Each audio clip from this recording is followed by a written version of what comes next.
so that ministers should be able to take it seriously and ensure they appear as and when they are called upon. Thank you, Madam Speaker. Thank you, Senator Cheptumo. I want to welcome to the House the CS for Defense, who is here today on his first appearance to Senate. Honorable CS Aden Duale, karibu sana.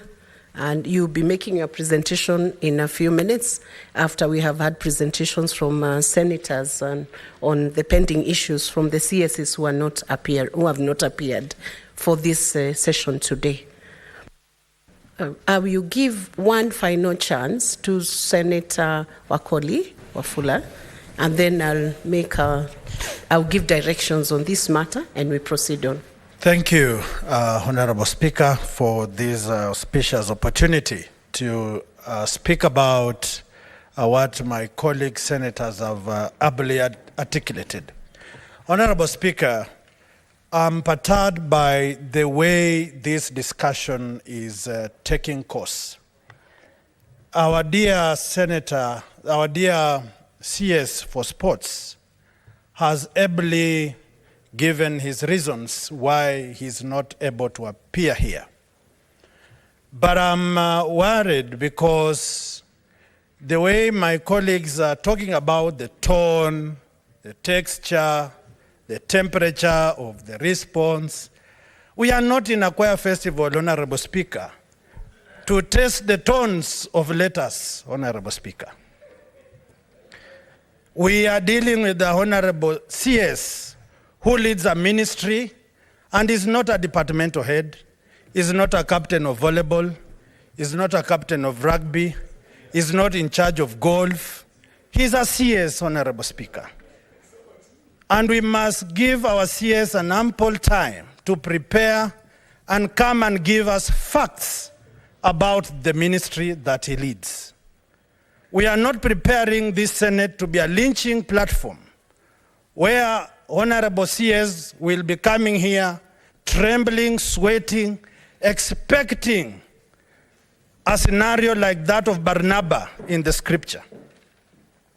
We want this House to address and handle our CS in executive in a decent manner, to allow Kenyans not to crucify people yet they are innocent. And on behalf of my good CS Ababu Namwamba, I want to stand in the gap and hold brief for him that he will come, articulate his position, make clear what is not clear, and allow him to execute what the president gave him to do. So, Honorable, my good majority leader, Senator Fatuma, the tone is clear. Senator Wakoli, resume your seat. What's your point of order, Senator Fatuma Dulo? I'm on a point of order. No, yes. It's not on a point of order. While people, Honorable Speaker, while people are praising my good Minister for Defense, Honorable Duale. Senator Fatuma, let him finish. I want to appreciate the good Minister Duale is here. He's being congratulated in presence. Allow me also to defend that whom is not here.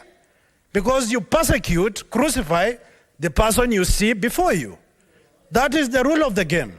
So I want to request, Honorable Speaker, that we allow the good CS to come next week.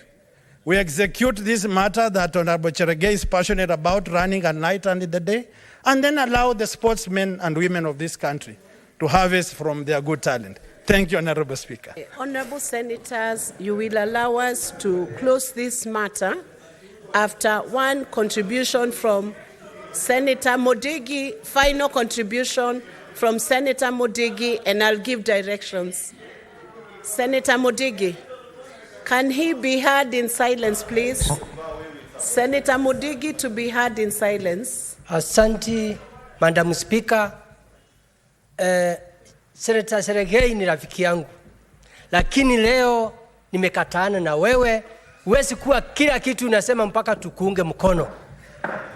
Yangu ni kusema waziri ni kijana mfanyikazi ambaye tunajua yale anatenda yote. Barua yake amesema ako kazi nje ya nchi. na amekubali kukuja siku ya Jumatano.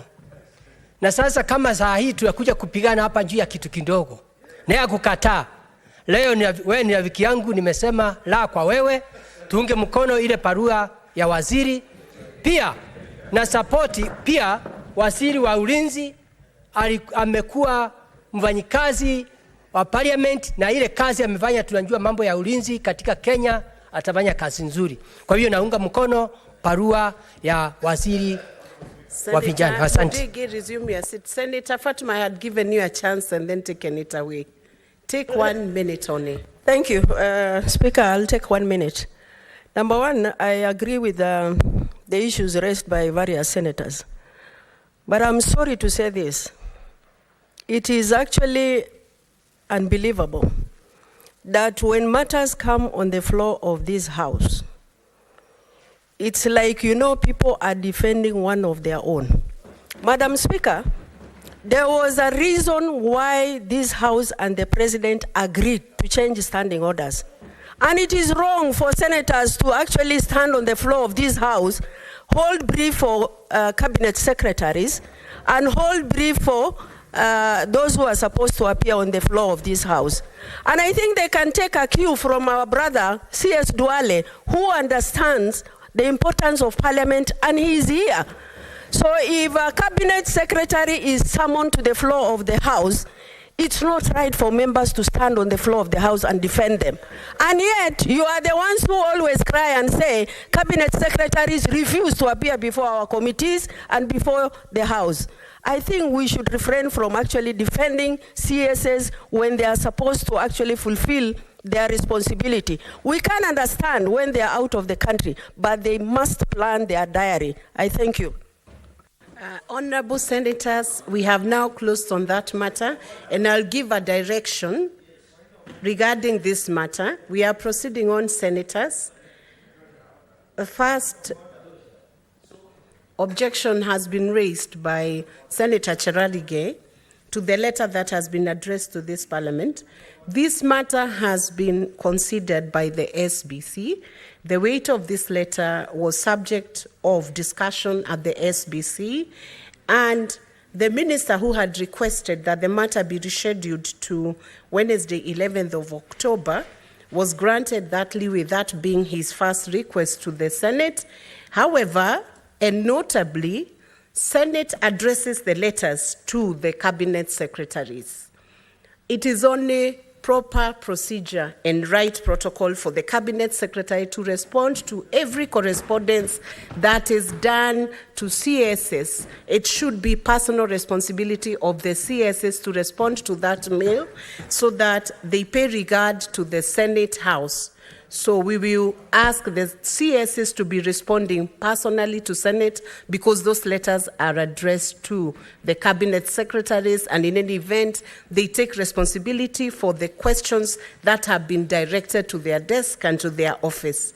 The CS for Sport, the Cabinet Secretary for Youth Affairs, Sports and Arts, had been summoned to this House to respond to question number 51, which was brought to the House by Marsabit County Senator Mohammed Chute, and also to respond to question number 53 in the order of the questions that are brought to this Senate by the Senator for Nandi County, Senator Samson Chiralike.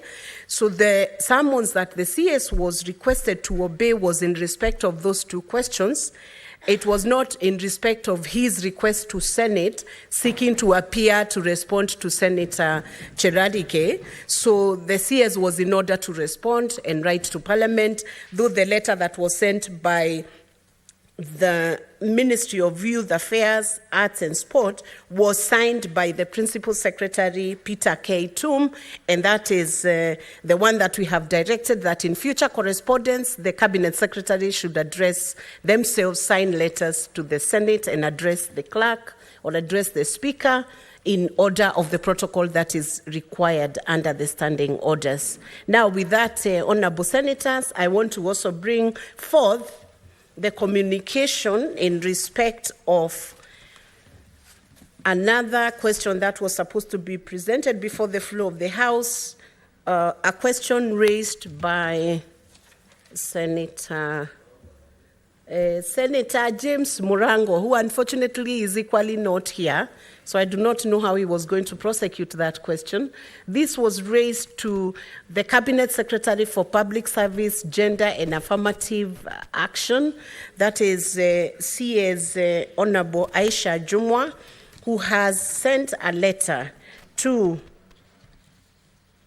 the Clerk of Senate requesting to be allowed to have this question rescheduled to another date on account of the fact that she has proceeded on a medical leave from 3rd of October to 14th of October, and she sends her sincere apologies for not being able to appear before the Senate in person. Once again, the letter from her ministry is signed by the Principal Secretary, and the same directions we have given on who should write correspondence in respect to the questions raised by senators should be followed in line with the directions that I have given. Now, Honorable Senators, with that, I believe we can move on to the next question, because we have CS who have appeared before the House. The Cabinet Secretary for Defense is in the House, Honorable Aden Duale. We are grateful that you have made time to come to the House, and I will now call upon Senator Chute to prosecute the question to the Cabinet Secretary for Defense. Thank you very much, Madam Speaker. Madam Speaker, let me take this opportunity to congratulate our CS for coming here today, and also thank him for the service he has given to this country, as both as a legislature and also a CS. I say thank you very much, Bwana CS. Madam Speaker, I have 3 questions. Starting with number 1, could the Cabinet Secretary state the number of security personnel who have been injured or have lost their lives while serving in Somalia as part of African Union mission to Somalia, and also highlight the government's policies regarding compensation, support and welfare packages for the families of the security personnel? Question B, what benefits and strategic advantages has Kenya accrued from her participation in AMISOM? Question C, are there plans for the withdrawal of Kenya troops from AMISOM, and if so, could the Cabinet Secretary indicate the timeline for such withdrawal? Thank you, Madam Speaker. Thank you, Senator Chute. I will now invite CS Aden Duale to come and prosecute. We have received your response, and maybe just by way of guide, we have already received the response you have sent to Parliament, and we would ask you to just go through it, not word for word, but you can give the explanation to all those questions. And maybe senators will have other questions that they need you to clarify issues that may not be clear from the response that you give. Thank you, Madam Speaker. Madam Speaker, before I answer, I want to thank the Third Senate today, who have given me an opportunity to respond to questions raised by the people's representative. And Madam Chair, Madam Speaker, I have a lot of respect for the Houses of Parliament, and I have a lot of respect for the people who are elected by leaders who are elected by the people of Kenya to represent them. And at any given time, I will always submit myself to the committees of Parliament, both houses, and to the plenary. That is a commitment I have made, and in the last 1 year, I have not missed. I am sure the chair of the Defense Committee of this House will testify. And I'll pass the message to Cabinet. I have done it before, and I will pass the message that I think the 2 important organs that CSS must comply with, in my opinion, as a former legislature, is cabinet meeting and summons to the House. I think the only excuse is where a summon coincides with a cabinet meeting, then the House has always historically agreed. Madam Chair, I am before this House to answer to question number 55, A, B, and C. And to start with the question 55A, my answer is this: defense and security operations, Madam Speaker, are conducted primarily to fulfill the national security objectives of our country and our region. And such operations, Madam Speaker, result in unintended consequences, which among them is injury, fatalities, as well as damage and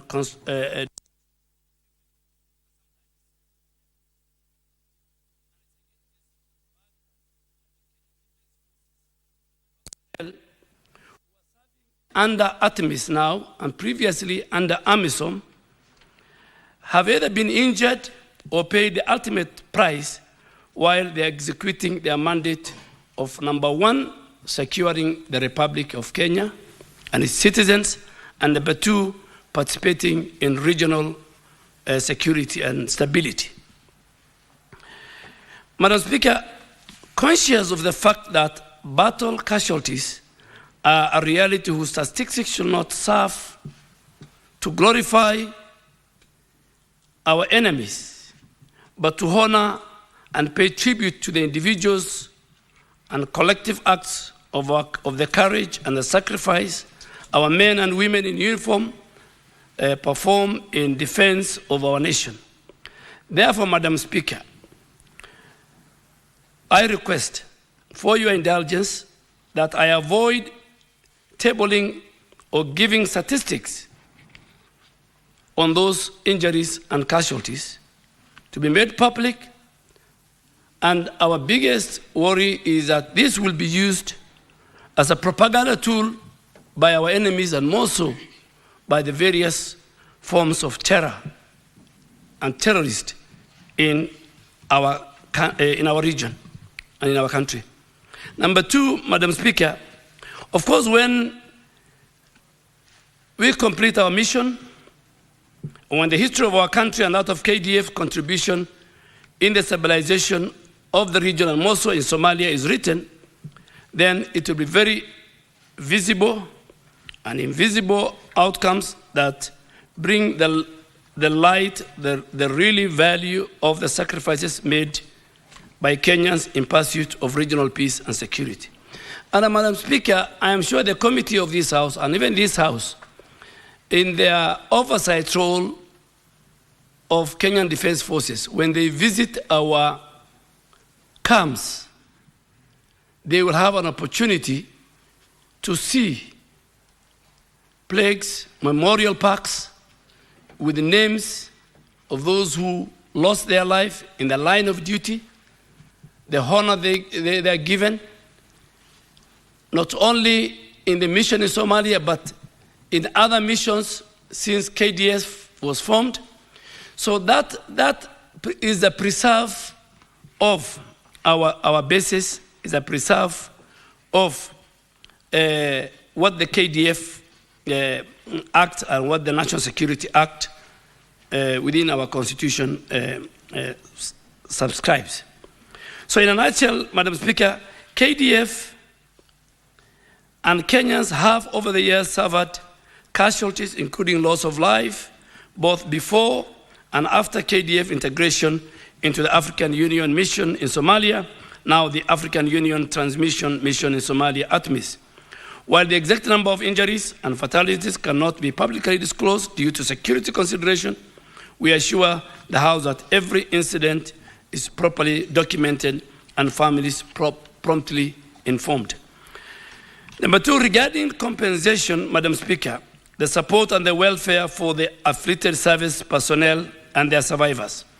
The government, through Kenya Defense Forces, is fully committed to ensure that both the injured personnel and their families who lose their loved ones are well taken care of.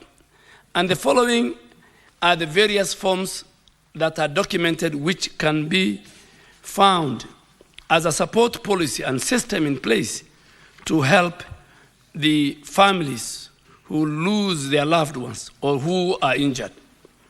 Number one, we have a very robust compensation policy within KDF. And families who have lost their loved ones are entitled to compensation package that includes financial support, which is promptly disbursed within a week, within 2 weeks. And in this regard, Madam Speaker, Section 245, subsection 10 of the KDF Act, which Parliament in its wisdom enacted it in 2012, obligates the government and more so the Ministry of Defense and Kenya Defense Forces to compensate members of the Kenya Defense Forces who lose their lives or suffer disabilities while undertaking military duties or training. Therefore, the Defense Council in 2018 promulgated a policy framework through 2 Defense Forces standing instructions to prescribe both the general welfare structures and programs for service personnel and their dependents. That is that standing instructions number 1 of 2018. Number 2, there is a facilitative support to families, and pursuant to this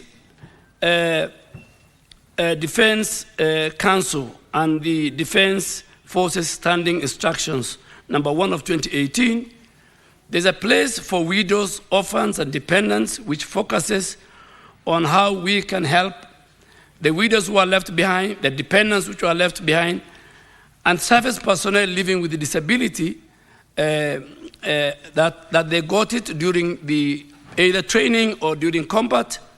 And this document provides a comprehensive policy framework that guides Kenya Defense Forces services and commanders on their responsibility in supporting the affected individuals. So it binds the KDF, it binds our commanders on their core responsibility to support the affected individuals and their families.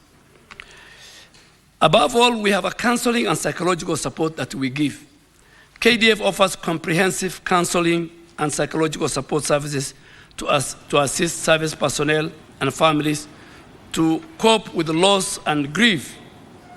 Additionally, KDF has established, Madam Speaker, a very comprehensive network of welfare centers, which are managed by trained social workers and counselors. Such centers, Madam Speaker, one of the best in the region, our wellness center, and if the committee and this House can visit, is one that we have at the Langata Barracks on your way to Ngong and Karen. If you go to Langata Barracks, we have a modern, one of the best facilities, and you'll find officers and servicemen and personnel who were injured either in training or within our country or outside our country during combat. We promote, Madam Speaker, restorative welfare program to support both serving and retired personnel along with their families. We develop psychological support programs for current and retired service personnel, their families, the families of the deceased personnel. We have a very robust team called the Veterans Department within Kenya Defense Forces. That even those who retired from the CDFs who retired to the lowest rank, we still have a very robust insurance policy. They are part and parcel of the KDF family. We ensure expedient delivery of terminal benefits and compensation to service personnel and their beneficiaries.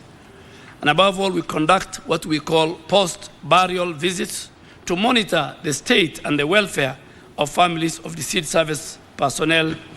And finally, we coordinate social rehabilitation and mentally, for physically and mentally disabled service personnel among their responsibilities.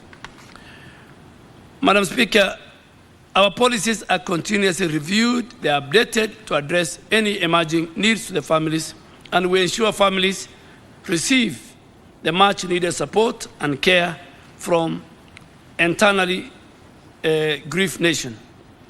The second question, Madam Speaker, was what benefits and strategic advantage has Kenya accrued from her participation in AMISOM? And I think now AMISOM is moribund, so we just talk of what has Kenya achieved or accrued from our participation in ATMIS. Article 241, some Article 1 of the Constitution of Kenya 2010, Madam Speaker, establishes the Kenya Defense Forces with a subtitle 3, delineating the mandates as a defense force and the protection of the sovereignty and territorial integrity of the Republic of Kenya, but as well as protecting the citizens against land, air, and sea-based threats. And these are matters of paramount national security interest for the Ministry of Defense and the Kenya government. Therefore, Madam Speaker, our involvement in AMISOM and now ATMIS has been twofold. One is our commitment to national security. And if you look at the history, the journey, how we ended up in Somalia, primarily first why we ended up in Somalia was because our national security interest was threatened by Al-Shabaab and by other terror groups who have found heaven, who have found base within Somalia and the Horn of Africa. Therefore, our involvement now under ATMIS was primarily to protect our national security interests. And number two, we have a cardinal and moral responsibility to participate in regional peace, security, and stability. Madam Speaker, Kenya is an anchor state. Kenya is first among equals in this region. And we have a moral duty, we have a security duty, and we have an economic duty to protect even our economic interest, to participate and be a leader in the maintenance of regional peace, security, and stability. And to this end, a number of benefits and strategic advantage, both for Kenya and the broader Horn of Africa region, are highlighted and are the main reasons why we're there. Number one, we are primarily in Somalia to combat Al-Shabaab terror groups in order to stabilize Somalia and by extension to make sure our region is safe and secure. We have contributed to the reduction of terrorism infrastructure within our borders and in the region. But Speaker, the Kenya Defense Forces are part of our Africa Union and UN Security Council initiative in Somalia. The troop contributing countries, Madam Speaker, are Kenya, Uganda, Ethiopia, Burundi, and Djibouti. And out of these 5 countries, Madam Speaker, it's only Ethiopia and Kenya who share a border with Somalia. And we share over 800-kilometer stretch of unmanned border with Somalia. So, number one, our national security interest obligates us to stabilize Somalia so that the 700 borderline we have with Somalia can be safe and secure. Considering the insecurity and socio-economic challenges that has preceded Kenya's intervention in Somalia, it might be recalled that the tourism sector in the coastal region was dying while the passage of commerce through the Indian Ocean was heavily impacted by the sea piracy. This is all what led us to Somalia in 2012, Madam Speaker. Tourists were being hijacked from the coastal region, and you remember Lamu, the incident that happened in Lamu.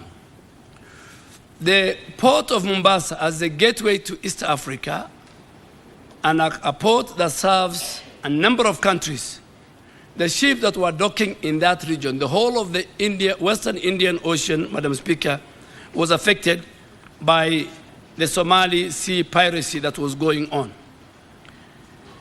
The incursion of Al-Shabaab into Kenya in radicalizing, recruiting, and arming them back to come and kill innocent citizens of our country is one of the reasons that impacted on the national security of our country and made us to go to Somalia.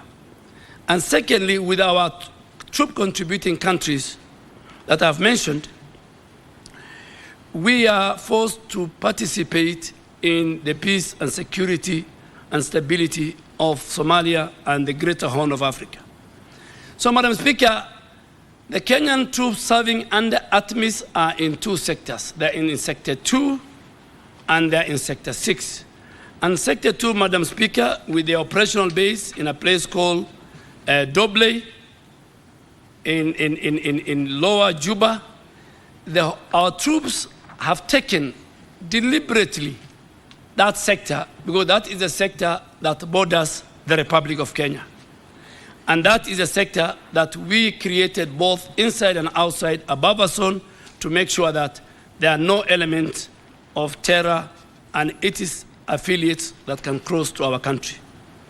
And that's why, Madam Speaker, today we have a serious deployment in the Boni Enclave, in the Lamu area, because we want to protect our country and we want to protect the citizens and the economy. For us to achieve sustainable economic growth, security must be fixed, Madam Speaker. Number two, Madam Speaker, our efforts in Somalia has fostered regional stability. A more stable and secure Somalia is critical for peace and for development in the East Africa region, the Horn of Africa, and beyond. Madam Speaker, if you look at from 2012, when AMISOM and ATMIS have taken over, today there's serious and critical semblance of a stable government in Somalia. Today we're seeing the Somali government have established and generated enough force. And today you see the president of Somalia at the forefront with the Somali National Forces combating terror. 5 years, 10 years ago, that was not the case. And I'm sure with AMISOM, with ATMIS, with our international partners, and with us securing our border, I think the days for Al-Shabaab in Somalia and in our region is coming to an end. I want to assure this House. I want to commit myself and do that assurance to this House. Madam Speaker, involvement in the Somali peace efforts have facilitated the delivery of humanitarian aid, hence alleviating the plight of thousands of Somalis, enabled many refugees and internally displaced people to return to their homes. Above all, there have been progress in the restoration of state institutions in Somalia. Madam Speaker, key UN agencies use our ports and they supply humanitarian assistance to Somalia. And one of the achievements of ATMIS and also Kenya Defense Forces was to open up the main supply routes, was to make sure that civilians, affected civilians within the Somali nation access the UN and the humanitarian assistance free of disruption by the terror group. On the diplomatic front, Madam Speaker, our participation has strengthened, has created a very strong diplomatic ties with our colleagues, the troop contributing countries, and Somalia and all the other international partners for the first time. Madam Speaker, of course, KDF, by being part of a multinational force, and we did this in many, many countries, from Kosovo to Yugoslavia, to Namibia, to Rwanda, to Somalia now. Our police are going to Haiti. This gives us more experience, more understanding, and create a better training and doctrine for our forces. Fostering peace and stability in Somalia, we're also contributing to the achievement of the regional and global development goals, including the African Union Agenda 2063, which aims to silence guns, a major challenge in the Horn of Africa, and the attainment of the Sustainable Development Goals. Madam Chair, the last question was, are there plans for withdrawal of Kenyan troops from ATMIS? And if so, could the CS indicate the timeline? Madam Speaker, the decision, let me first make it, there are no Kenyan Defense Forces in Somalia. There are Kenyan Defense Forces serving under ATMIS through the Africa Union Peace and Security Council and with the approval of the United Nations Security Council. So the decision for Kenyan troops to exit from Somalia depends on several factors, including the progress of ATMIS mandate and the prevailing security and political conditions in Somalia. Our commitment, Madam Speaker, has always been towards the realization of peace, stability, and sustainable development in Somalia and in the whole region for the benefit of Kenya and the region. Madam Speaker, the ATMIS mandate is guided by African Union because I said Kenya Defense Forces, they serve under ATMIS. So this mandate is guided by two arms, the African Union and the United Nations Security Council resolutions, focusing with the primary objective of reducing the threat posed by Al-Shabaab and other armed groups, enabling the handing over of security responsibilities to the Somali security forces, and assisting them in creating a secure environment for the political process in Somalia at all levels to make meaningful achievement. But in the meantime, Madam Speaker, I want to report that under the guidance of the United Nations Security Council, currently there is an ongoing ATMIS drawdown strategy which aims to gradually transfer security responsibilities to the Somali security forces under what is known as the Somalia Transition Plan. Kenya, alongside our other contributing partners and international colleagues, is actively, Madam Speaker, engaged in Somali security forces capacity building to ensure that there is a smooth transition. So already there is a phase out or a drawdown of troops beginning April last year, and that drawdown will end in December of 2024. The last troops are supposed to leave Somalia in 2024 as per the Africa Union and United Nations Security Council resolution and plan. Already phase one of the drawdown has been completed, where a total of 2,000 ATMIS forces have exited. And these 2,000, 400 are from Kenya, 400 are from Uganda, 400 are from Ethiopia, 600 are from Burundi, and 200, I think 150 is also from Djibouti, who are mainly in one of the sectors. So already 2,000 have exited, with Kenya drawing down 400, and this was completed in the month of June of this year. And what we did, Madam Speaker, for House to know, we were very strategic on which FOB to close, because we wanted to make sure that when we exit from that FOB, we didn't want Al-Shabaab to take that FOB the next. So we exited from an FOB, is 400 men and women, from an FOB which is across the border on the Wajir-Somalia border, and which, in our opinion, was about 7-kilometer distance from our base inside Kenya in Wajir. And I want to report today that 24/7 we monitor that FOB that we have closed as part of the drawdown to make sure Al-Shabaab do not occupy. We have told the Somalian security forces to occupy, but our interest is to make sure Al-Shabaab can never be our neighbors within 7 kilometers. Subsequently, Madam Speaker, phase 2 of the drawdown of the ATMIS forces, which KDF is part, was initially again planned for 30th of September of this year. And we are ready. We are supposed to withdraw 600 ourselves as KDF. However, This has been technically paused awaiting the AU and the UN decision on a request made by the Somali federal government for a 3-month extension. And this extension is because currently the Somali government and Somali security forces have been engaging in a serious war with Al-Shabaab in the central part of Somalia. And the Somali government have asked for a pause that as we deal with these terrorists ourselves and our partners, let us pause.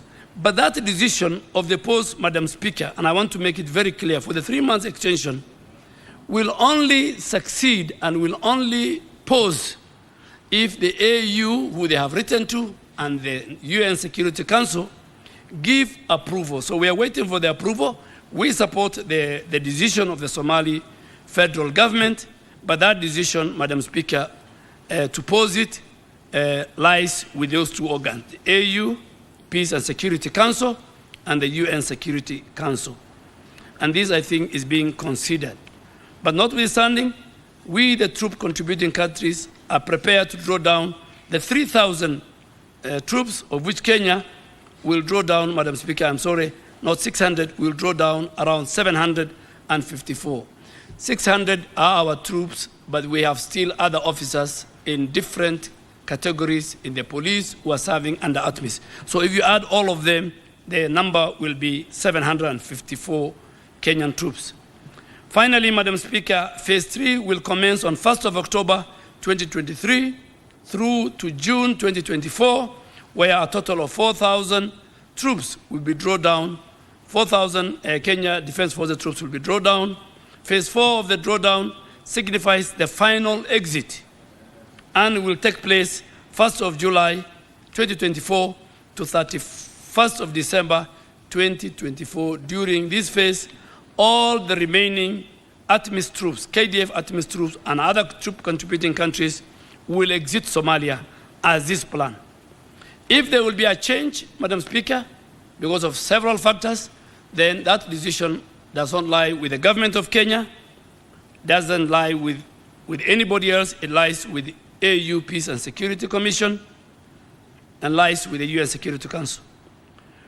Madam Speaker, while we remain committed to fulfilling our obligation under ATMIS, any decision on the exit of Kenyan troops from Somalia will be made in consultation with the ATMIS partners, the African Union, and the United Nations, the federal government of Somalia, and more importantly, and this is Madam Speaker, the important thing, with the due consideration for the Kenya national interest. Our exit from Somalia, Madam Speaker, and let me make it very clear to the House, we went there to protect our national security interests.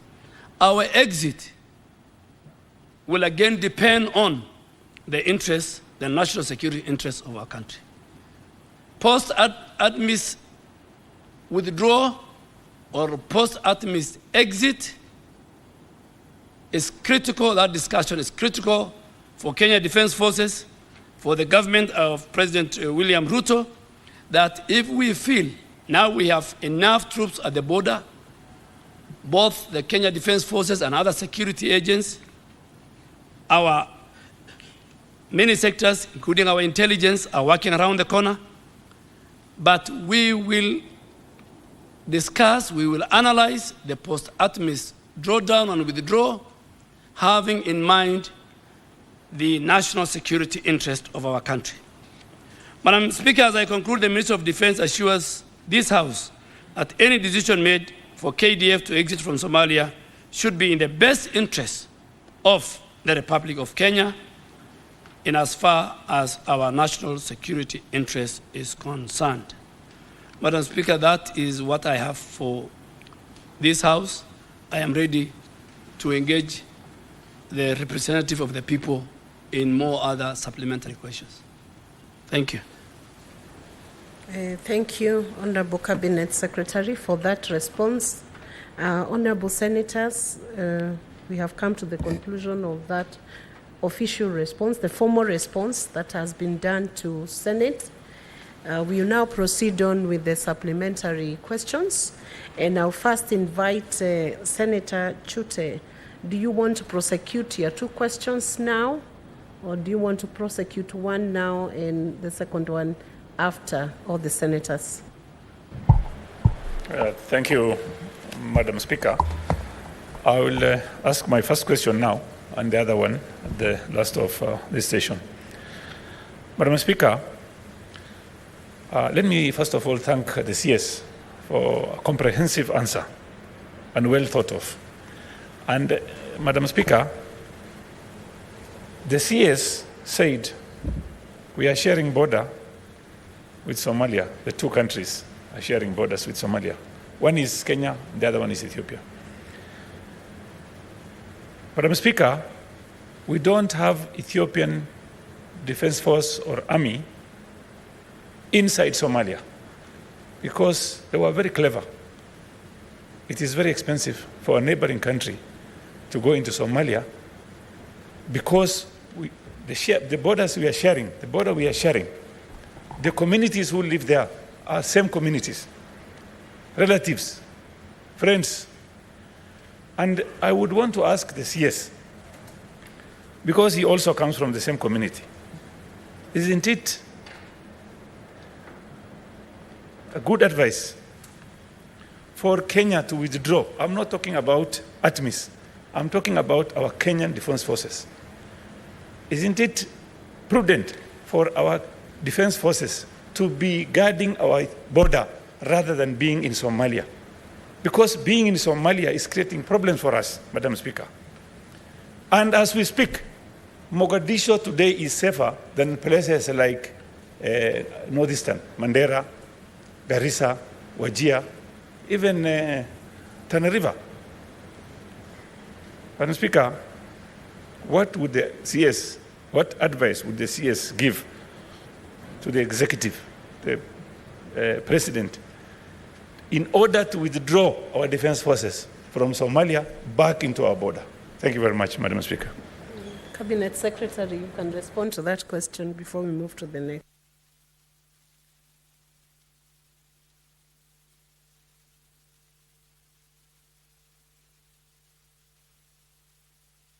Technical team, clerk. To correct this notion that Garissa, Lamu, Tana River, compared to Mogadishu is safe. That statement is not true. As I came to this house this morning, in the last 24 hours, the incidents that happened in Mogadishu, and I really want the senator to be factual and honest to the numbers he's giving. So Mogadishu, in fact, the other regions of Somalia, in a number of areas where we occupy, including Kismayu and the whole of the southern part, are more safer. Our border now is more safer than Mogadishu. Number two, I have given a breakdown. We are not in Somalia. It's not the Kenya Defense Forces. And it's not the instruction of the Commander-in-Chief of the Defense Forces, His Excellency President William Ruto,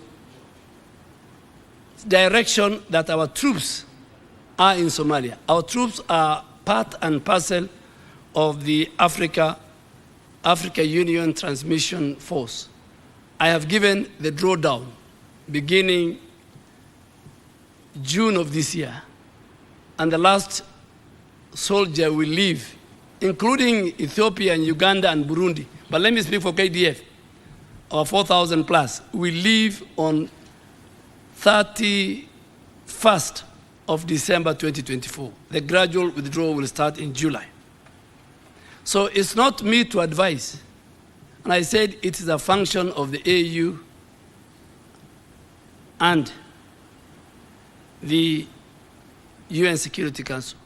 The case is different, like our troops serving in DRC, which are there as part of the East Africa Regional Force, and with a mandate. Now they have a mandate of 3 months, ending in December. If December that mandate is not extended, and we fulfill that we have achieved, both in terms of regional security, peace and security of the Great Lakes region, We have achieved our economic interest in that part of the world because Kenya is a huge economic bloc in DRC. Our banks are there. The port of Mombasa depends in that area. If we achieve our interest and the mandate is not extended, our troops will come back 1st of January from DRC. But these troops in Somalia are under the AU and UN structure. True, Madam Speaker, let me also say it here. Our border is secured. From Kiunga to BP1 in Mandera, we have more than 18 forward operating bases. Our Air Force and we are building more camps now in Marsabit, your county. We are building more camps in Wajir. We have expanded the Wajir International Airport for more air surveillance, not only in our country, but in the region. Our Air Force, that is where they use. We have a 24/7 surveillance by our Navy on the Western Indian Ocean with Somalia. No ship carrying anything can enter, particularly the area we man, the sector that we man. And we man the sector, both the sea and the land and the air, that borders our country. The other sectors are manned by our colleague troop contributing countries. So, Madam Speaker, our exit I have given plan. And above all, we are also looking at, as we exit, how is the fourth generation, how is the capacity of the Somali security forces being built, which is better than maybe 15 or 20 years ago, Madam Speaker. Thank you, CS. Senator Samson Chalalike.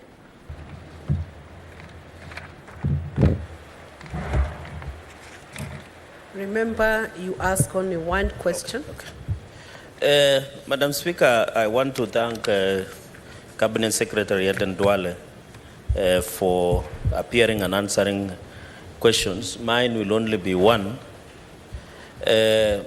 Just in addition, to ask the CS Aden Duale, Kenyan troops that are participating in United Nations /AU missions across the world, either wet or through dry lease,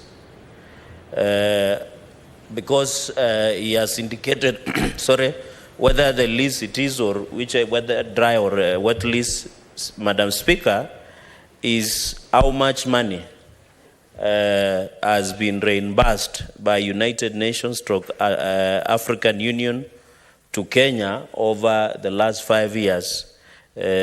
Madam Speaker, to answer that, including I've heard him mention about the United Nations Approval Security Council or participation of our ever courageous police officers in Haiti, whether Kenya Defense Forces will be part of it. I thank you, Madam Speaker, for that allowance.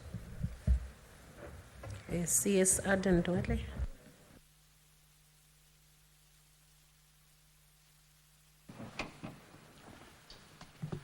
Madam Speaker, thank you to the question to my Honorable Senator for Nandi. Yes, Kenya has participated in peacekeeping missions since time immemorial. And Madam Speaker, it's very sad. At one time, we were country number 4 in peacekeeping mission. Over the years, we are now at number 41.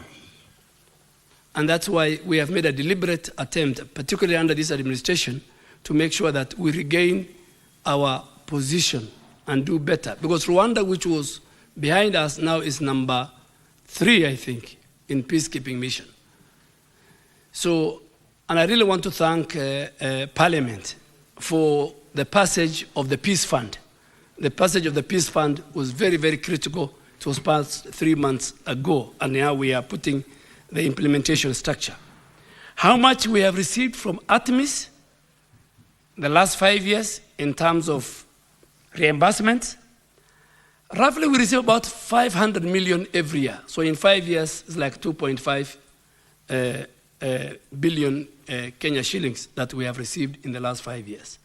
And this is part of why we brought the peace fund, so that the peace fund, unlike now, the money goes to the National Treasury. It doesn't come to the Ministry of Defense. But now we have made a deliberate attempt, passed through the cabinet. We want the peace fund to be domiciled at the Ministry of Defense. So that money, we will use it to modernize and to buy more equipment for our security forces without putting more pressure on the exchequer. Madam Speaker, thank you. I believe you are satisfied by that response. Senator Boni Halwale. Thank you, Madam Chair. Madam Chair, allow me to congratulate the minister. He's one of the ministers who takes our calls and who calls us. Thank you, Minister. Minister, before I ask you my question, allow me to invite you to the provisions of Article 35 of the Constitution, specifically Article 1A, which gives every Kenyan the right of access to information in the custody of the government. Can you please balance this with our age-old tradition in Parliament, where you are free to ask the Speaker to allow you to table that information in camera? I want to invite you. Having done so, allow me to ask you my question. Haiti is 12,119 kilometers away. It takes 13 hours of flying to reach Haiti, and the cheapest flight, Minister, is 220,700 shillings. You have justified our presence in regional missions by attributing it for the need for us to be part of securing peace, security, and stability of our regions.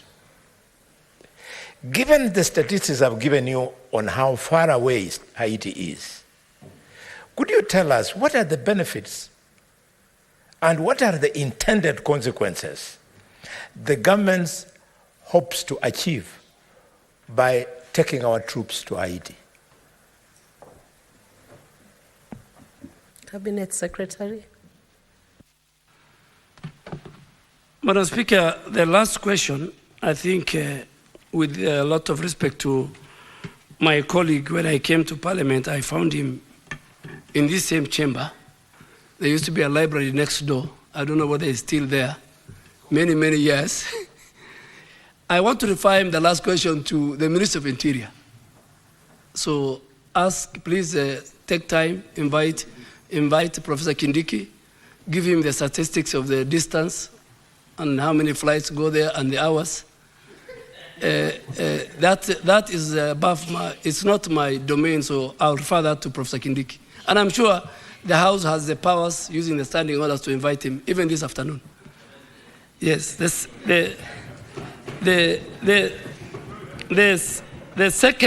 first one was, yes, Article 35 of the Constitution allows you to get and provide information, any information, to any citizens. But that article must be interpreted with certain responsibility. And I'm sure if you read the chapter on the organs of the National Security Council and even KDF, and you being a very, very seasoned medical doctor, I am sure even sometimes you don't provide your client, your patient, data to all and sundry. This is a plenary. And there are certain information which is, the custodian is the National Security Council. Honorable Boni, Senator Boni Khalwale, I cannot share. But if you want me to share, the venue will not even be Parliament. The venue will be the defense headquarters, because even the room where we want to share, we must take charge of that room. So I will invite you, using the standing orders, to come to defense headquarters. You'll be ushered in, and the generals will share with you some of the privileged data.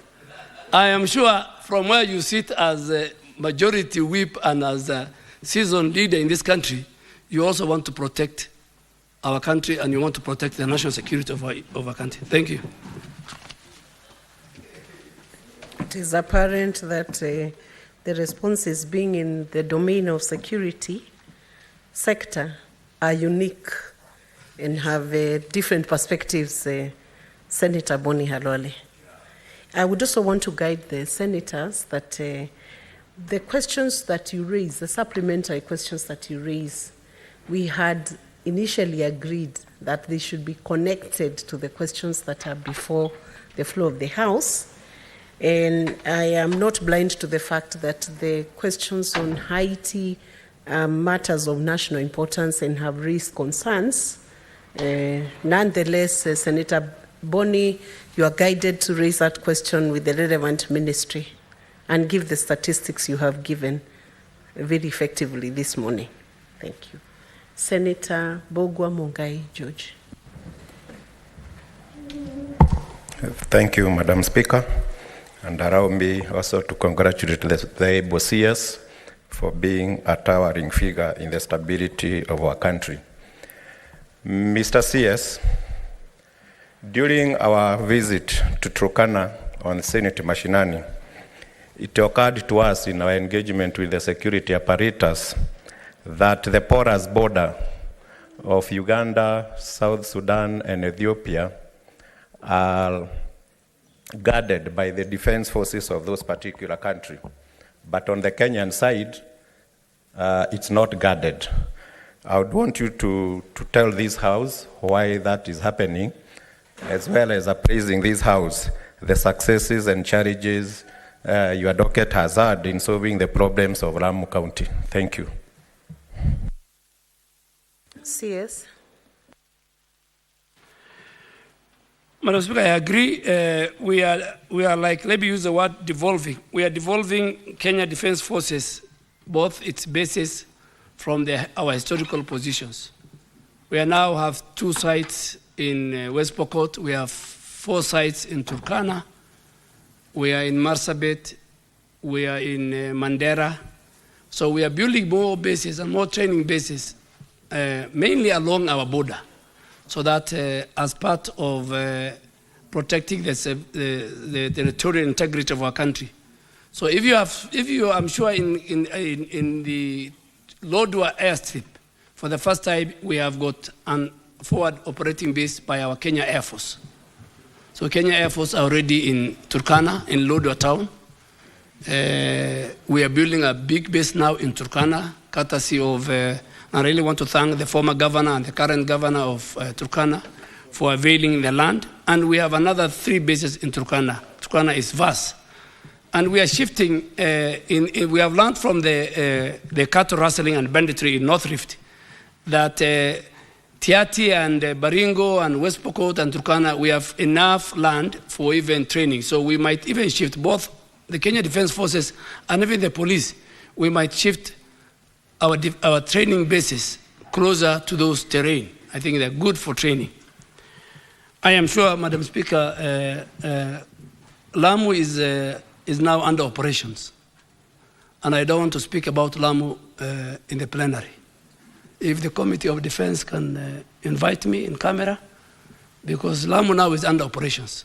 So, and this question was, I was not ready for Lamu. But anyway, I told the chair of National Assembly Committee, if I want to speak about Lamu and our war with Al-Shabaab, I'll do it in camera. Thank you. CS. Senator Abdul Haji.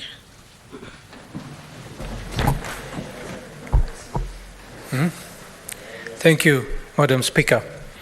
Madam Speaker, before going straight to the question, I would like first of all to commend and congratulate the Cabinet Secretary of Defense for good work that he's done since his appointment. And I'm not only saying this because he comes from Garissa County and I happen to be his senator, but it is very obvious that he's been doing a good job at the ministry, a very sensitive ministry at that. I also want to appreciate the answer that he has given the House, a very detailed answer. And And I think, Honorable Madam Speaker, any officer who dies in the line of duty is one too many. And we have to, as a country, appreciate that the work they do is the ultimate sacrifice. If an officer dies in the line of duty, that is the ultimate sacrifice that they can give in fighting for this country. And they are our unsung heroes. And the ones that we have lost, may God rest their soul in peace. Madam Speaker, the Kenyan Army has been in Somalia for 5 years. And as the Cabinet Secretary has explained, that as they are at their second phase of withdrawing from Somalia, the federal government of Somalia has actually requested that they extend their time. So my question is to the Cabinet Secretary, in the period of the 5 years that the Kenyan Defense Forces has been in Somalia, have they undertaken any social development programs, programs within the military-civil engagement that has helped them to win the minds and hearts of the community in Somalia in the areas that they are serving? Thank you, Madam Speaker. Honorable CS. Thank you, Madam Speaker. Madam Speaker, I also want to confirm that I have one of the best senators. He is my senator, and myself and the people of Garissa have full confidence in Senator, who he replaced our father and our elder, who also sat in this house. May Allah take him to Jannah. Madam Speaker, yes, Senator Abdullah has asked a very fundamental question. We do it both in our country and we do it outside. If you go to our area and thank Parliament, Parliament always allocates a certain resource to Kenya Defense Forces for their civic duty.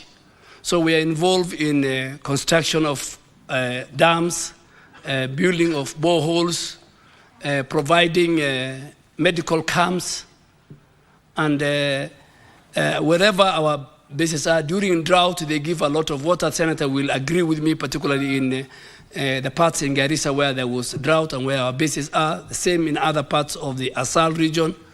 So, and then we have an element we call key leadership engagement. The Senator and Deputy Majority Leader in the Senate, Senator for Samburu, will agree with me. Even where we go and bring peace and security, we still have key leadership engagement. In Somalia, Madam Speaker, one of our operating base in a place called Duale, and you can look at either ATMIS Twitter handle or KDF, you will find in our biggest hospital, we provide maternal health care, we provide surgery, and even this week, if you go look at that Twitter, you'll find a lady who was now being discharged on a wheelchair, who was in our hospital for about 3 months in Duale.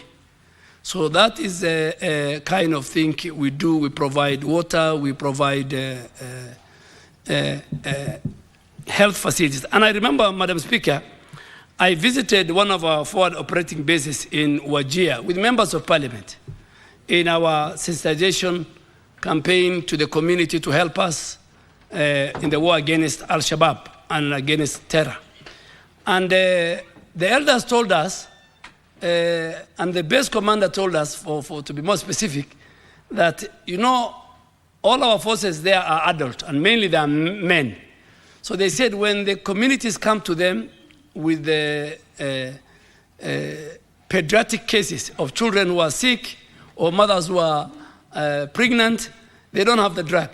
So we made a deliberate decision, policy now at Kenya Defense Forces, that wherever we have our doctors and our nurses in the most remote parts of the country and inside Somalia, we must make sure we provide all types of drugs, so that if we get a lactating mother, a pregnant lady, a lady who has complications in delivery, the drugs are available. So that is our duty. And everywhere we do, we don't only use kinetic force. We want to blend it with development, socio-economic development programs, Madam Speaker. Thank you, CS. Senator Danson Mungatana.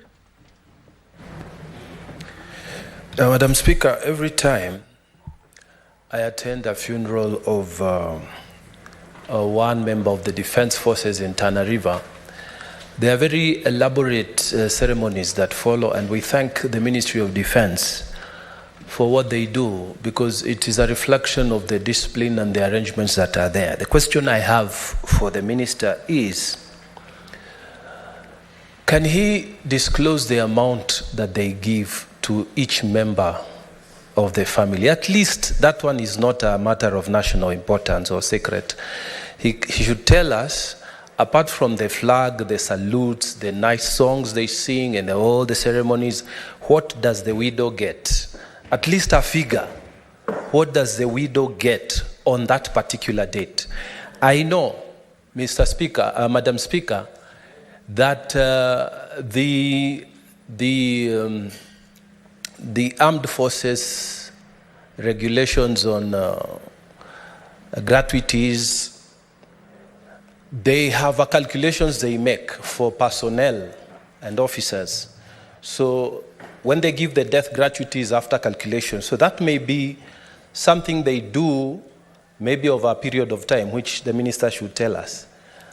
But when they come to bury, what do they give? That's the thing that we want to know. Because it's very sad, but we are always mesmerized by the ceremonies. And actually, at least in Tana River, so many of us go to see what is happening there because of what they do. But do they give? And we want to know from the minister the figure, so that Kenyans can know when your son or your husband or your daughter has gone on the date of the burial, something, and this is the amount that is given apart from the death gratuity. I thank you, Madam Speaker. Honorable CS. Madam Speaker, this is not nothing to hide, so I'll just say what we give immediately within 30 days, for shorter than 30 days. If the officer is serving within our country, immediately he gets 4 million shillings above his pension, which has a component called death gratuity.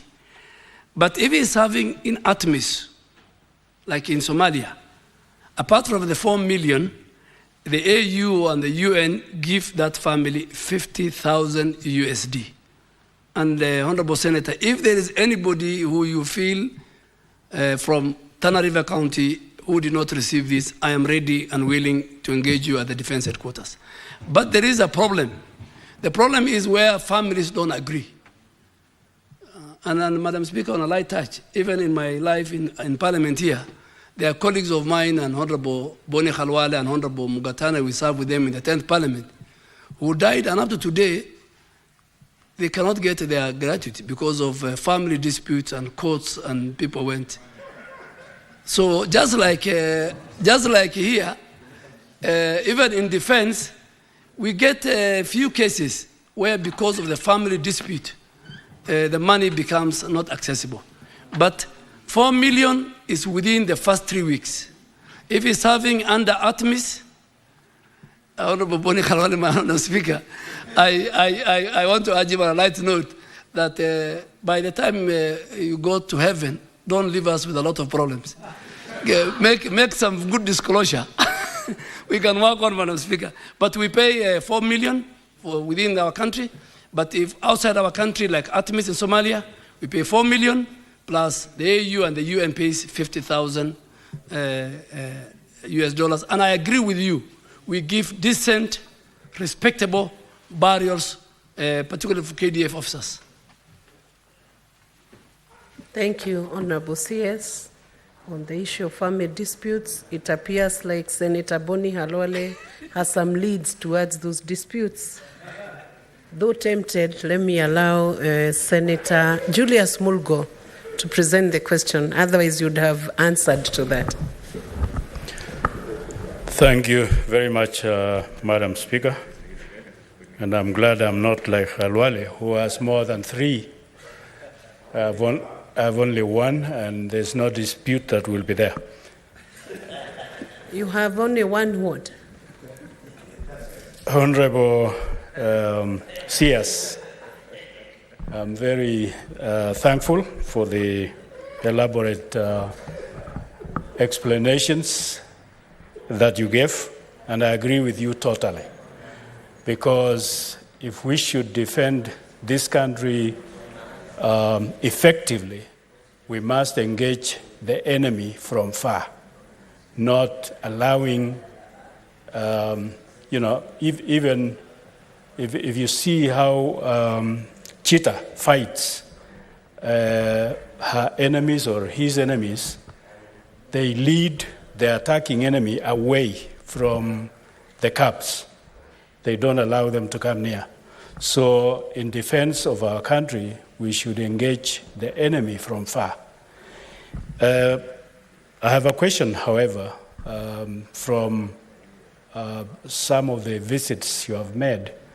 You have assured the nation and the defense department that we will buy equipments that will detect the bombs and whatever these guys bury in the ground, so that as our military operatives move around and operate, they will be safer than it is now, because you have done an effective work in keeping them away. But when it comes to these bombs and so on, they seem to still take the day. So how is that going to be? Or because I seem to, I'm not a prophet, but we will be with these people along the border even after we move back from Somalia. We will still engage them at the border, because these are evil-driven people, and they are connected with maybe the others in the world, the people that are terrorists. So we will still be with them. So how can you give us an assurance on that? Thank you. Yes. Thank you, Senator, for West Pokot. I totally agree with you. And I want to inform the House that we have completely, destroyed the capability and the infrastructure of Al-Shabaab. Their only weapon of choice is the IEDs, and you have rightly said. And that's why you see in Lamu, in parts of northern Kenya, they come in, they walk in 2-3, put an IED, targeting our security forces, and sometimes our citizens suffer. I want to assure this House and the country that under the leadership of the President and our Commander-in-Chief, we have, both us and Interior, Ministry of Interior, the National Police Service, we have heavily invested through the support of the budget from Parliament in buying armored vehicle APCs that will protect our troops from the IEDs, and to make sure that using our intelligence, using other technology, we can easily find IEDs. In fact, now we can tell that there's an IED which has been planted on that road, particularly in the Lamu enclaves, and then we tell our officers, number one, not to move in vehicle, and number two, to go and detonate that IED. But by December, January, under the support of the Commander-in-Chief and this administration, we are investing heavily both in interior and defense to make sure that we have the right equipment and the right arms for our security forces, both inside and outside Somalia. Two things I want to assure this House, myself and Professor Kindiki. The North Rift and all other criminals and banditry, this is the government that will deal with. And yesterday the Cabinet has approved the shared national security strategy for North Rift, where now, apart from fighting the criminals, we want to invest in the socio-economic development of those regions. We want to build schools, we want to open up those areas, we want to build dams, we want to build security sector under the implementation of the National Security Council. So, and we will be there for the long haul. The problem with the successive government was that they were going there for 2 months. Leaders called the president, former president, they say, come out. No leader will ever call the commander-in-chief until, and now I'm sure the leaders are also very happy, about 85% of the North Rift now is pacified. We have only about 15%. Now we want to remove the kinetic operation and deal with socio-economic development of our people. They must be part and parcel of the Kenyan agenda. So we are investing heavily in the modernization of our security forces, from intelligence to the police, to the other special groups, and to the Kenya Defense Forces. Thank you, CS. Honorable Jackson Madego, Senator Jackson Madego. Thank you very much, Honorable Speaker. Honorable Speaker, first let me take this opportunity to thank the CS for appearing before this committee. I had comments in regard to CS Namwamba following the comments of Senator for Bungoma. But since Chair, you ruled, let me not speak to us. I would like to ask the CS for Defense. In your response, CS, under counseling and psychological support, your response number 2, that one of you have centers that are tasked with developing psychological support programs for current and retired service personnel, their families, and families of deceased service personnel. Honorable CS, I would like to ask you, your officers that we lost in 2016, whether the people responsible have really visited to offer any support since then. I'll give you a case of Corporal Leonard Tata Damien, service number 73046, who was part of the officers that we lost in Somalia. The widow happens to be from my county. From 2016, she has not received a phone call, an SMS, or a visit. So I would like to know whether the person who is in charge is not sleeping on the job, or whether they are telling the CS they have visited and they have not visited. And for your information, CS, my county buried not less than 15 officers during that period of time. I've only given an example because I was able to get in touch with that. And as that is checked, CS, together with that, what happened with the boundary wall? Was it a wall or a trench at the boundary of Somalia? Is it complete? And how much did it cost? Senator Madego, how many questions are you asking? It's one question, but it looks like it has appendages, Honorable Speaker. It's aggregated into 6 different issues. Senator CS. Madam Speaker, let me start with the last one. I think, Senator, you need to file a question to ask about the boundary wall. That boundary wall was not a boundary wall. It was a conduit for stealing public resources. And you cannot build 700 border with a wall. 700-kilometer border. So they did about 10, but that is one of the ills of the previous administration. So you have the oversight role, so you will ask, please. And you can call those they're still around, some of them. Ask them about the wall. But when I start building a wall, I'm ready to answer. Secondly, about, we are very sorry, and I really want to ask that not only in Somalia, since independence, and you'll find their names in a memorial park in all our camps, there are many men and women in uniform who sacrificed their life for our national security interests. But this particular officer, we condole with the family, and please, I want you to give me.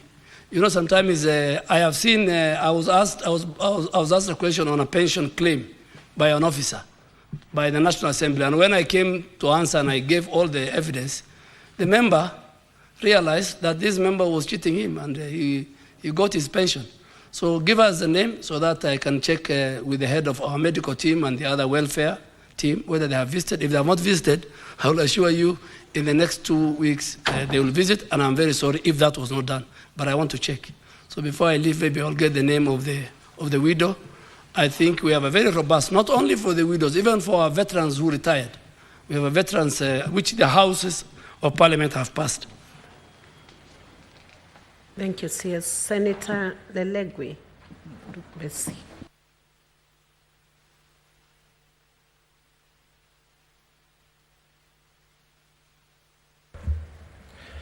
Thank you, Madam Speaker. Madam Speaker, let me join my colleagues to appreciate the presence and the response by the Cabinet Secretary. Madam Speaker, based on the response by the Cabinet Secretary, he has highlighted the high demand for the KDF in protecting our territorial integrity.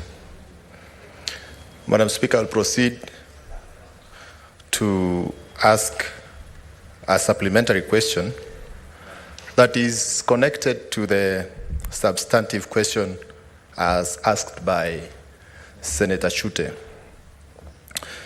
Mr. CS, what is the reasoning behind the deploying of KDF to address the current insecurity within our borders, particularly the cattle rustling menace in our country, despite the reported lack of success in their efforts? Shouldn't there be a priority to focus to prioritize the focus on protecting our nation's integrity in Somalia, a service that is urgently needed in our nation than engaging within our borders for a business that can be dealt with other agencies of security in our country? Thank you. CS. Madam Speaker, I thought the good senator of Samburu will thank Kenya Defence Forces for bringing stability to the 6 counties of the North Rift, including Samburu. But having said that, we are in Samburu and North Rift, courtesy of a provision of law. And if you look at Article 241, sub-article 3C, it says the Kenya Defence Forces may be deployed to restore peace in any part of Kenya affected by unrest or instability only with the approval of the National Assembly. That's one, which we are coming to it. But if you look at B, shall assist and cooperate, that is 3B, shall assist and cooperate with other authorities in situations of emergency or disaster and report to National Assembly whenever deployed in such a situation. Currently, we are in this North Rift region, courtesy of Article 241, 3B. If the situation requires and that we need now to go ourselves, then we'll come back to the National Assembly using 3B. But why are we in that area? You know that area, and I'm sure the senator, my great senator, comes from there. This was an area which was experienced cattle rustling and banditry since immemorial.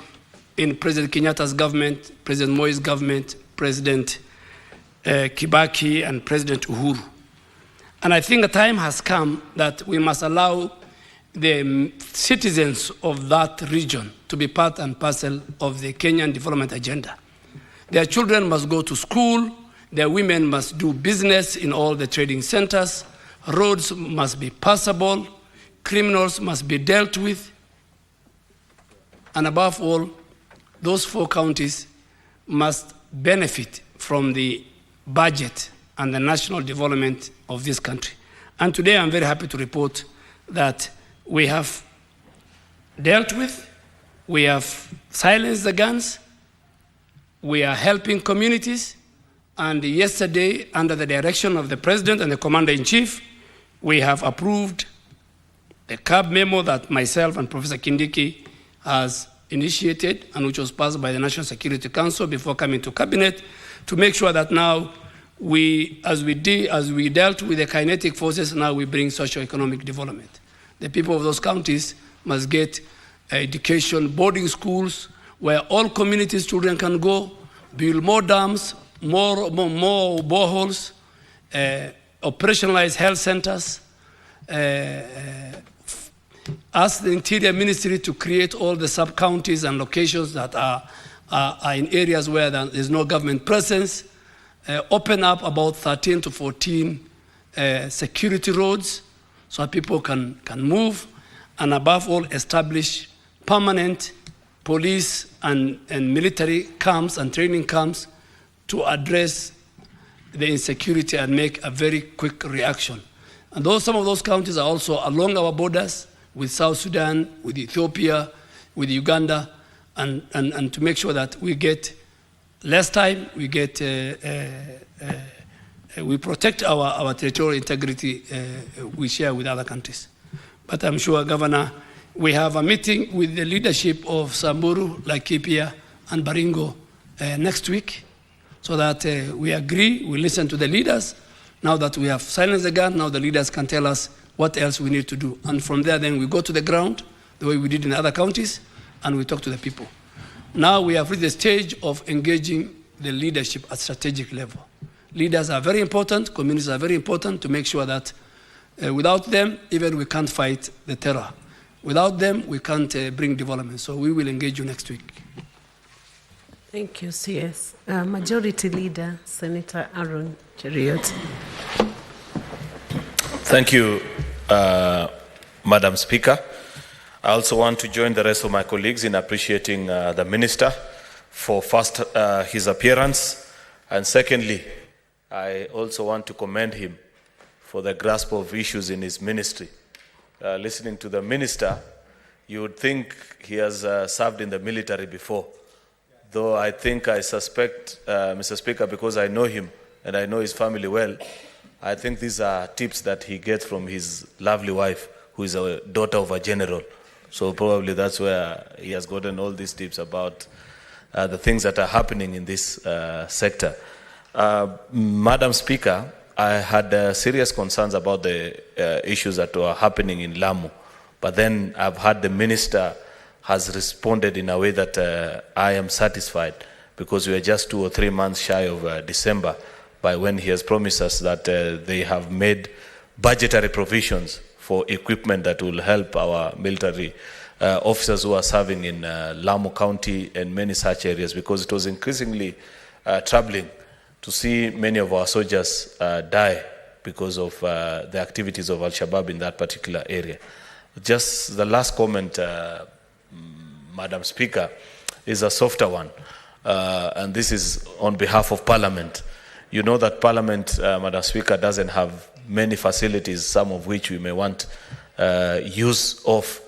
Madam Speaker, Parliament and parliamentarians generally, and the Minister has served for many years as a parliamentarian, he knows that on many occasions we have to seek the assistance of other government agencies with regards to facilities where members can train and do other social support activities to help them with their work, and particularly preparation for the annual East African Legislative Assembly Games. And because of lack of stadiums, Nyayo Stadium remains unavailable, particularly for members of the football team. And we have tried to seek the intervention of Ministry of Defense and Ministry of Interior. And while his colleague at the Ministry of Interior have been gracious, and on many occasions the Bunge football team is allowed to play at the police stadium, we have never received such reciprocated support from the military. Yet I know they have very good playing facilities along Langata Road. Will the Minister at least be gracious enough to permit, because he served here and he understands the importance of those games to members, to at least give an undertaking and find ways of helping us. He can choose to respond directly here or later, Madam Speaker, because it's not something extremely related to the country, but to us now as parliamentarians. Honorable CS. Thank you. Thank you, Madam Speaker. And if you allow me, at least I can go on record that the leader of majority, I campaigned for him in his election, first when he came to Senate. And he is one of the few leaders who grew on the ladder very fast. So he must be a very blessed man. And he has done his job very well.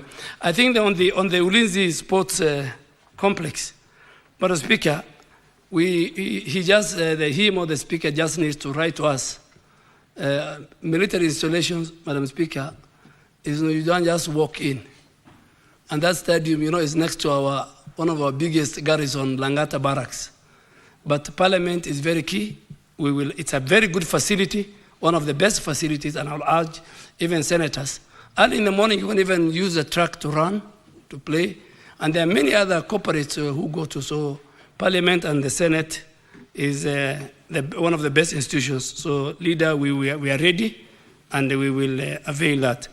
And on Lamu, because I don't want to go into the operational, but the number of terror attacks that we foil every day, the country will be shocked. We are doing whatever it takes. We will not spare any resources. We will not spare any human capital to make sure, under the direction of our Commander-in-Chief, we will make sure for him and for the country to grow, to get the right economic growth and development. Security is a top priority of this administration. Thank you, Honorable CS. I'm sure the senators will applaud you for that indulgence on the stadium, use of stadium. Senator David Wakoli Wafula. Asante Mheshimiwa Spika kwa nafasi hii na kushukuru waziri kwa majibu ambayo ameweza kutupa. Langu tu ni kwa kuuliza kwa mustakabali na wajibikaji wa serikali na mawaziri katika baraza la mawaziri. Ni yapi ambayo mlizingatia kuafiki kwamba askari wa nchi ya Kenya watapelekwa kule Haiti na sio jeshi la nchi ya Kenya? Na pili, ni mfumo ama kanuni ama sheria ipi mtakayoitumia kuwachagua ama kuwapata vikosi vya vijana wetu shupavu ambao wataenda kuhudumia nchi hii katika nchi ya kigeni kuhakikisha kwamba malengo ya bara na malengo ya kimataifa yanafikiwa? Asante sana Mheshimiwa Spika. Honorable CS. Madam Speaker, that's a very good question, but I think IG Kome and Professor Kindiki should be here to answer that question. At least the Security Council has approved, and I think now Parliament has a role, so I think with my very good governor, and congratulations, Governor, who replaced my leader and friend, the Speaker of the National Assembly. It's a very good question. I think now you can file a question, now that the Security Council has approved, you can file a question that what are the mechanisms and the procedures. But I don't want to take the responsibility of my colleague, Minister for Interior. I humbly request that.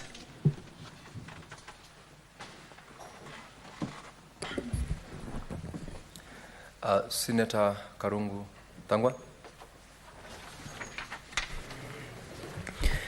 Thank you very much, Mr. Speaker. You know, the CS is referring to my colleague here as the governor. He is a senator for Bungoma, but maybe he has a vision.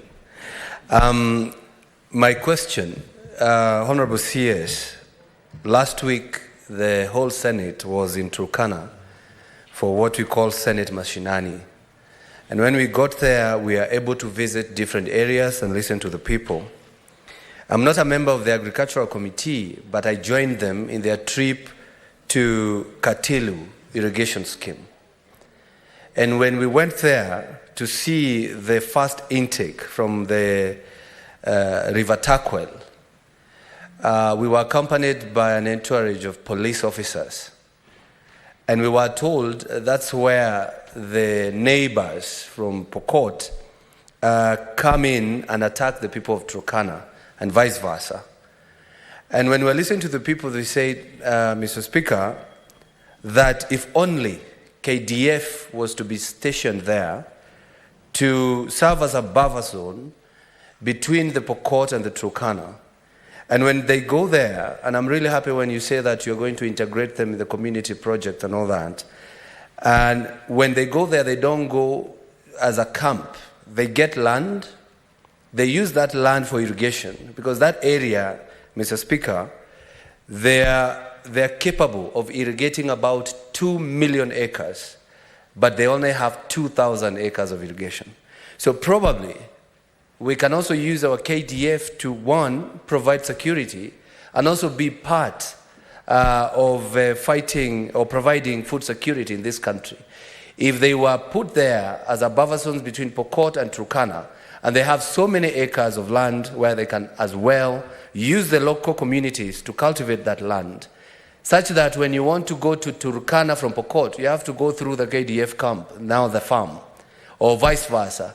They were giving that suggestion, if it is possible, wherever we have conflict between, and I don't know why, Mr. Speaker, I had time to reflect. And I think as a nation, we need to think about what we need to do for the neighbors, because we realize Turkana are complaining of Pokot. Laikipia, they're complaining of Pokot. Samburu are complaining the same. So I think something needs to be done. I don't know whether it's the Pokot or the other communities. So I need something also need to be done. But my question was creation of a buffer zone. Thank you very much, Mr. Speaker. Honorable CS. Thank you, Mr. Speaker. And to answer the great Senator of Kiambu, sorry, I was saying Senator of Bungoma, is that there are a number of fundamentals. Number one, you only talk to the Turkanas. So I think next time you talk to the Pokots, then next time you talk to the Samburus, you talk to the people in Laikipia, you talk to the people of Samburu, Baringo, the whole of that ecosystem, because everybody has his story to tell. But I don't think Kenya Defense Forces should create buffer zone between communities. Our buffer zone should be our borders, the air, the land, and the sea. We protect our country. In this area where you went, don't worry. We will deal with the Turkana criminals, we will deal with the Pokot criminals, we will deal with Samburu criminals, we will deal with the Elgeyo Marakwet criminals, we will deal with the Tiati and the Baringo criminals. And now we have dealt with them. They have felt the weight of Kenya Defense Forces and other multi-agency team. And they know this administration, they have to choose something else to do. Their historical business of cattle rustling and killing and closing and maiming women and children, it will not happen under President William Ruto as the Commander-in-Chief. So it's good you have had it. We have a number of small FOBs in those areas. Today, if you go to the bridge called Koloa Bridge, taught in Elgeyo Marakwet and Baringo, communities are going through and everything is going well. So rest be assured, the way your people are dealing with the Changa brewers and drug dealers in other parts of the country and criminals and wash, the way Interior is dealing with the story of bandits and criminals in the North Rift and northern part of Kenya will be a thing of the past. Thank you, Honorable CS, for that particular response.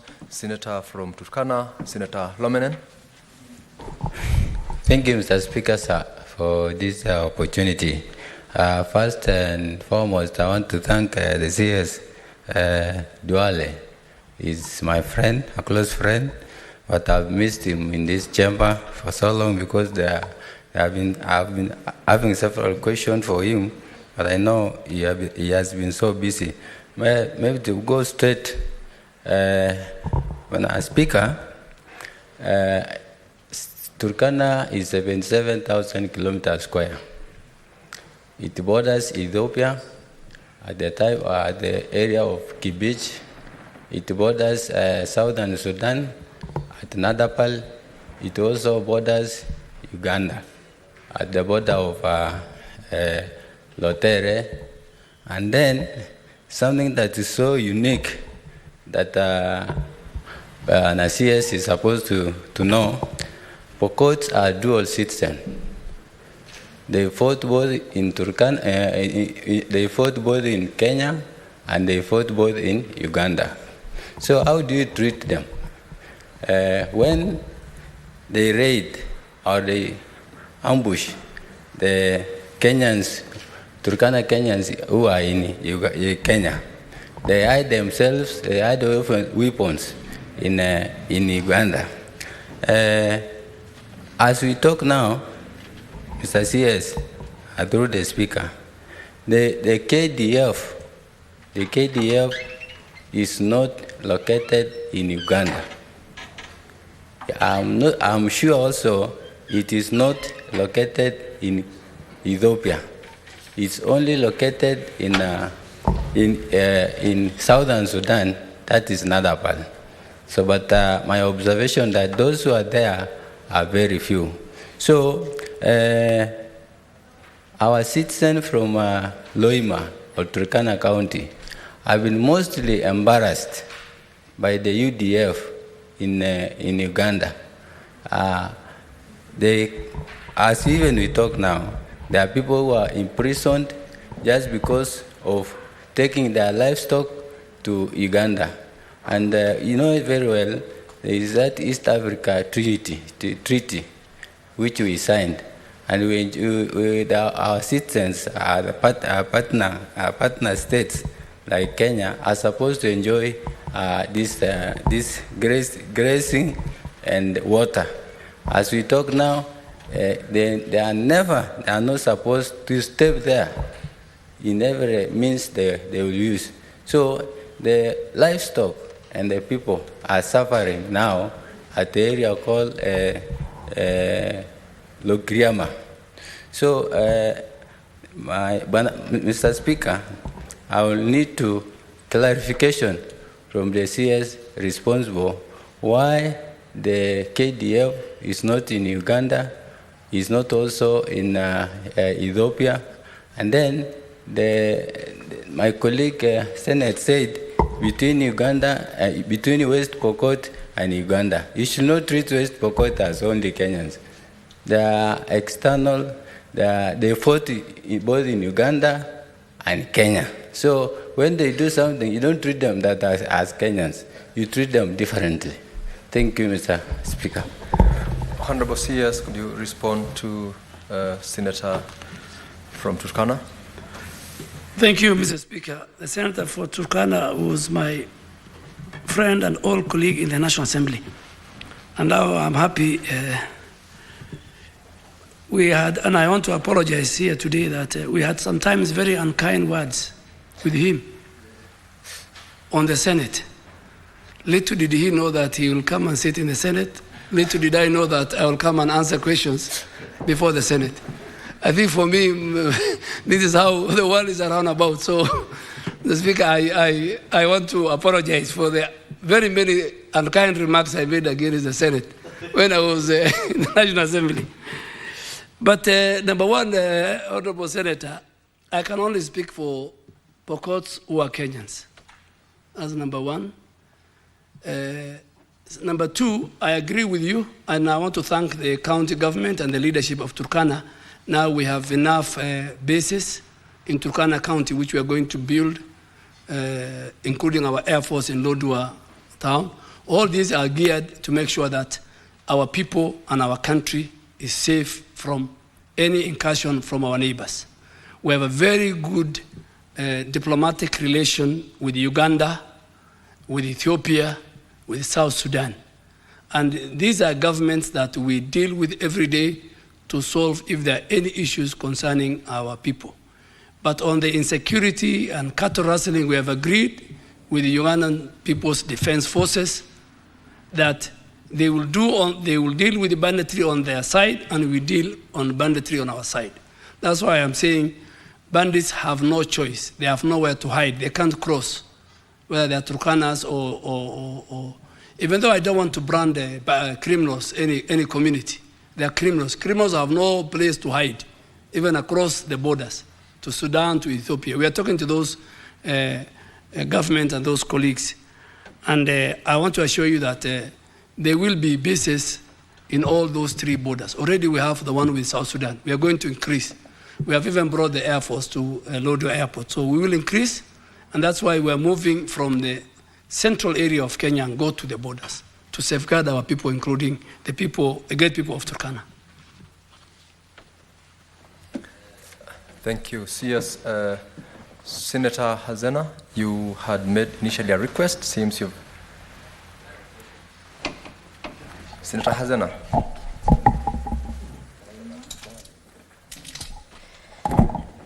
Thank you, Mr. Speaker, but I had wanted to ask the Honorable CS and our northern leader that about why they cannot deploy people who understand the terrain well, especially the local, into these regions as one of the ways to curb insecurity and deal with these bandits. Thank you. Because I think Samburus understand their territory very well. The Turkana understand their territory well. So they are the best people to bring peace among themselves. Thank you. Honorable CS. Madam Speaker, I had an incident in West Pokot. In Elgeyo, and Minister Murkomen and the leaders were with me. In Kenyan Defense Forces, we don't have communities. We don't have Turkanas, we don't have Samburus. We have Kenya Defense Forces under the leadership of the Commander-in-Chief. So I think that story I used to hear when I was a member of parliament, where you say, remove this OCS because he comes from that community. That doesn't work in Kenya Defense Forces. They are Kenyans, and they know all the terrain. So it's not only Samburus who will know. We have got very good officers, Samburu. In fact, Mr. Speaker, the Major General in charge of training, policy, and operations at Kenya Defense Headquarters is from Samburu. A very decorated, respectable general. But he is a Kenyan general. So he can go anywhere. So I want to assure my sister, our senator, that don't worry. Every officer in the file and rank of Kenya Defense Forces knows the terrain, and they are Kenyans. And we don't want to discriminate them. We want them to work any part of our country and any part of our region, both East Africa and the Horn of Africa. Thank you, Honorable CS. I think, Honorable Members, that brings us to the close of the questions to the Honorable CS, whom I must appreciate for his, if I must appreciate the CS for his vast knowledge and commitment to the ministry, and also to confirm to him that you apologize to the House for advisedly apologizing for the comments you made previously in the other House, that the apology is accepted, and acknowledge the fact that you have committed to honor and respect the House of Parliament, both this one and also the National Assembly. And welcome you once again to answer the questions. I know there are so many questions honorable members would want to ask. I know there are so many other supplementary concerns and questions they would have wanted to ask. But because you have taken your time within today to respond to this one, we will welcome you once again in another session, and we will look forward to also get to know more of your responses in terms of what is relevant to your ministry. With that, Honorable CS, you are discharged with appreciation from the Chair and from the House.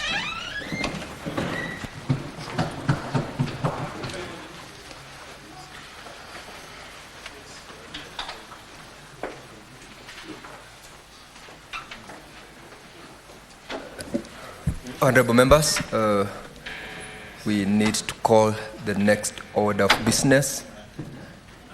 Clerk. Order number